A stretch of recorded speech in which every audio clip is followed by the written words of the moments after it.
大家好，我是超子。为什么你煮的丸子总是一散还不筋道呢？今天大厨给大家分享一道水煮羊肉丸子，汤鲜味美，鲜嫩 Q 弹，新手一看也能学会。首先准备一块新鲜的羊腿肉，最好稍微带一点肥肉。用我祖传的刀法把羊肉剁成肉馅，剁好以后放入大碗中备用。准备一小块生姜，切成姜末；大葱切成小葱花。再来几根香菜，清洗干净，用刀切碎。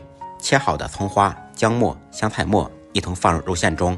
调肉馅时切记不要放料酒，我们用花椒水来代替料酒。水煮丸子500克肉馅放入100克花椒水，5克盐，3克鸡精或者味精，一点点白糖，少许蚝油提鲜，胡椒粉稍微多放一点，芝麻香油，单手打入1个笨蛋。先用手把肉馅抓散，使它们全部融合在一起。然后顺着一个方向搅拌2-3分钟，这也是肉馅 Q 弹上劲的关键。咱们做水煮丸子，除了不放料酒，第二个不要放淀粉，放淀粉会影响丸子的口感。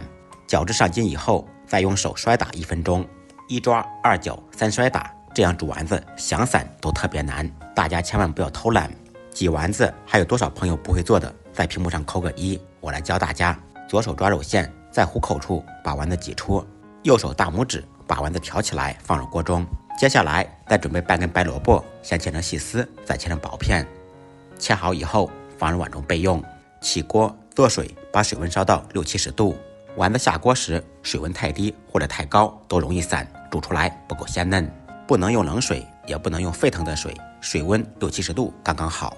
家庭小灶，火候控制在中火。全部下锅以后，再改开大火把水烧开。因为我们用的是生肉馅，所以开锅以后会有很多浮沫，这个很正常。用勺子把浮沫撇净即可。开锅以后转开中火，放入切好的萝卜丝，萝卜丝可以去膻增鲜。放入一点毛毛盐，少许鸡精、胡椒粉调味，搅拌均匀，再煮1分钟，把萝卜丝煮熟即可。这样做的萝卜水煮羊肉丸子，汤鲜味美，不腥不膻，鲜嫩 Q 弹。羊肉丸子要想鲜美 Q 弹好吃，记住以下3点：1、羊肉新鲜手剁；2、调馅时不要放料酒，放料酒会掩盖住羊肉的鲜味，而且呢，在煮的过程中挥发不出来，味道会很怪。3、调馅时不要放淀粉，放淀粉会影响口感和味道。视频都看到这里了，视频制作不易，如果感觉我的视频有用，麻烦大家帮我点个赞，点个转发，让更多的朋友看到。您的每一次留言点赞都是我前进的动力。再忙再累，记得按时吃饭。下期视频见，拜拜。